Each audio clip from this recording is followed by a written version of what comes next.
Hi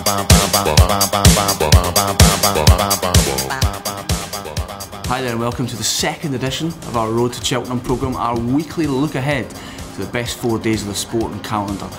Let's talk racing, guys. In the room with me today is the Grand National and Gold Cup winning jockey Mick Fitzgerald. How you doing, Mick? Hi, Chris. And also his first official day at Sporting Bet. How you doing, Ross Wiseman? Looking forward to it, Chris. Looking forward to some more winners today and hearing what Mick thought of what was a great weekend of racing as well. Absolutely. Let's kick off there then. The Cheltenham trials day on Saturday. The Argento Chase was the big race, and Neptune Colonge is a horse you know very well, Mick. You rode him in the 2008 Gold Cup. Surprise winner of the Argento Chase. You must have been impressed by that, yeah? I was impressed, but I think it was just the way that the race worked out. He was allowed a nice easy time of it up front, and he's the sort of horse. When I finished third in the Gold Cup, and he only got beat a short head by Cutler Star that day, and as allied to the fact that Denman won the race, it was a very good time, really end-to-end race, and that's what he loves. He loves to set decent fractions throughout the race and just keep stretching them, and you could just see them all queuing up, thinking, right, well, now we'll go and get him. But the thing is, on that ground on Saturday, they just weren't able to get him. And he had the race run to suit him as opposed to running the others. But let's not take away from the disappointment. Punchestown was very disappointing. Tidal Bay again proves to be a little bit of an enigma, but who says if he runs in the Gold Cup and he just puts his head down a little bit earlier in the race, he could look to be a massive price now as an each way player in that race. Yeah. Quickly about Punchestown, where would you target him for the Cheltenham Festival? Back to hurdling? Nicky has said today in the press that he's going to have another look, give him another run, and then make a decision then as to what happens. I was disappointed with him. He said that he left him a little bit short. If he did, well, then he knows the horse better than anybody. You can bet your life that when it comes to Cheltenham, he'll be as fit as a flea. Sure. Ross, the betting then after Neptune Colonge's victory, is he coming in price after that? Absolutely, Chris. 66 to 1 into 25 to 1 now with Sporting Bet, and I think that's a fair price considering the way he jumped as well, Mick. It was a beautiful jumping performance.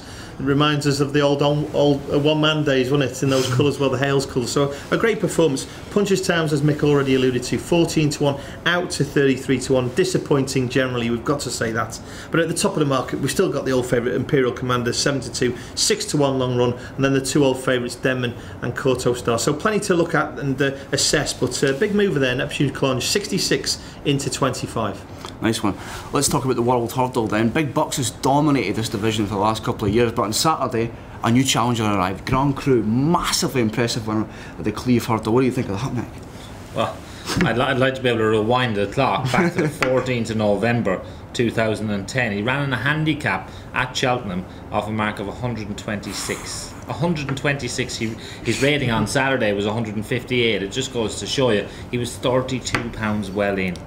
He was an absolute certainty. He probably could have fallen and got up and still won. But he's had it all his own way for too long, Big Bucks.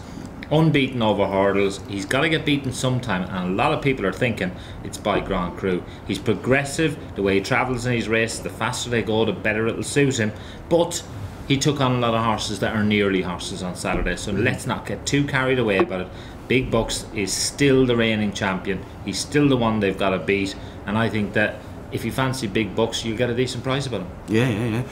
Grand Cru's victory on Saturday, how has that affected the World Hurdle betting, Ross? Well, it's blasted the thing to smithereens, frankly, Chris. It's a tremendous betting race now, this, guys, because obviously Grand Cru has really shattered any illusion that we've got no challenger for Big Bucks. 9 to 1 into 3 to 1 straight after the race. Since then, we've had to cut it again, 5 to 2 at the moment. I have to say though, it's a big winner in the Sporting Bet book at the moment, that one. That's because we've been desperately trying to lay Big Bucks throughout the season so far. We were 4 to 7 pre-race on Saturday. It was still a big loser then. We pushed it out to 4 to 5 now, so 5 to 4 on now. Remember, cash back if your horse doesn't run.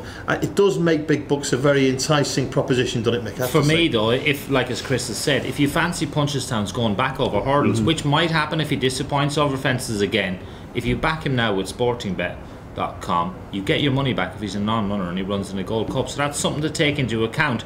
He might be overpriced. That's interesting stuff, but certainly, so 4 to 5 at the moment, Big Bucks. The one thing that came out of Cheltenham, I was at Cheltenham on Saturday, that came out from a lot of the media was, would Big Bucks have won that race as easily as Grand Cru? I think most people would say no, but as you said, Mick, that's maybe the horse's style. Big Bucks always gets the job done though. But now we're looking at one of the best betting races of this festival with Grand Cru into 5 to 2. Let's talk about the SportingBet.com Queen Mother Champion Chase, our first ever sponsorship at the festival. Big Zeb, of course, is the defending champion. He lost yesterday in Ireland to gold and silver. That was a massive shock, wasn't it, mate? It was a massive shock, and it's amazing. I've just reviewed all the action with ATR, and Colin Murphy was interviewed immediately after the race. He couldn't hide his disappointment. He was gutted, absolutely gutted. Barry Geraghty, I'm not putting words into his mouth, he said it himself, the best horse didn't win. If you watch the race again, 4 out, he's absolutely flown it. 3 out, he's flown it again. And then Barry's, he's there, he's nowhere to go. And as a jockey, it's the last thing that you want to do is to punish your horse when you think you're on the best horse and you've got the race won. And the horse just idled. He idled into the second last, popped it, idled into the last and popped it, and gold and silver rattled down the outside. And if you watch the race again, Big Zeb, he really tried to pick up, but gold and silver got first run on him. And I think come Cheltenham you'll see a different result. He needs a fast run race, and I think the SportingBet.com Champion Chase could be the race of the festival. Let's hope so, Ross. Big Zeb, has he drifted since yesterday? He has drifted, Chris, but not as much as what people would imagine. 5-2 out to 7-2. I think the only thing that was problem with that, Mick, from my point of view, and certainly from the odds compiler's point of view, is that the horse didn't win. It wasn't a bad trial, though, was it? I think most people would imagine that it could drift more than that, but a clear second favourite at the moment behind the old favourite Masterminded at 9-4. Walk and Folly 7-1. Again, that's probably just lurking in behind there, but this is a fascinating race, as you said. Gold and Silver's into 8-1. Again, running plans. It doesn't tend to go so well at Cheltenham, this horse, does it? I think that probably tells us that Big Zeb is the better of the two, but as Mick has already said, looking like one of the most competitive races in a championship race we've seen for many years at Cheltenham, with Masterminded sitting at the top there at 9-4, Big Zeb just in there behind at 7-2. Nice one, it's building up really nicely, 6 weeks to go. But let's talk about the Arkle. We talked about the Supreme Novices last week. Mick was really sweet on Q card. Let's talk about the Arkle today, the second race of the festival. And one horse I would like to discuss with you, Mick, is Finian's Rainbow. One of our punters, Carl Eastbury from Shipston and Store. Hope you're watching, Carl. He's a massive Finian's Rainbow fan. Is he good enough to win the Arkle? No doubting the horse's ability. He's got a lot of natural ability, and it's amazing. Cornelius Lysett, who's the correspondent for 5 Live, he had a phone call one night from a irate punter, or so he thought, telling him that Finian's Rainbow was the next Denman.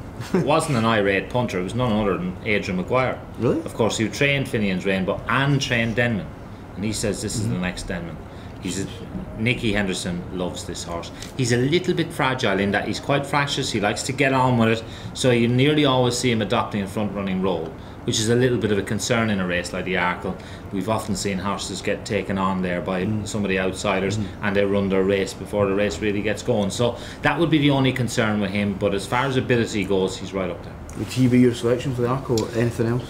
I love Gazelle. I've been very impressed with his ability to jump with real fluency, travel with a very high cruise and speed, and I think he's a formidable opponent. Okay, Gazelle for Mick then. Ross, take us through the Arkle bet. Yeah, well, 4-1 Finian's Rainbow there, Chris. Certainly got lots of fans all over the place, this horse, and as Mick said there, well thought of by connections past and present. Gazelle 5-1. Then we've got Medamit 10-1, but just one horse maybe to throw into the mix. We mentioned Mill Chief last week, which has been a big gamble for the champion hurdle. I wouldn't be ruling out Mikel Dagonet. We're 20-1 at the moment. I know Mick probably thinks I'm a bit crazy mentioning that one, but there's still plenty of rumours and plenty of people think that's got enough talent to maybe go well in an Arkle, Mick. But at the moment, you have to say it's about Finian's Rainbow. 4-1 favourite with SportingBet.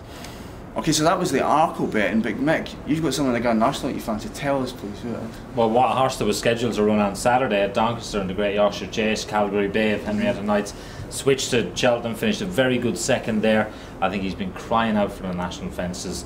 4.5 miles will suit him down to the ground. Henrietta Knight, I think she deserves to win a race like the National. She's won 3 Gold Cups. Yeah, it's been a while since she's been in the limelight, really. Ross, what price is Calgary Bay? Well, it looks like the word's already got out there from Mick to the punters, Chris. 33-1 into 25-1 now, Calgary Bay with SportingBet. But top of the market, Ballabriggs 16-1. But the Grand National, wildly competitive as always. Nice one. Well, let's leave it there, guys. It's been really informative. Nice speaking to you again, Mick, and Ross as well. We're back again next week. We're looking back at the meeting at Sandown Saturday, which could feature a potential clash between Binocular and Pedlar's Cross. Fingers crossed, eh?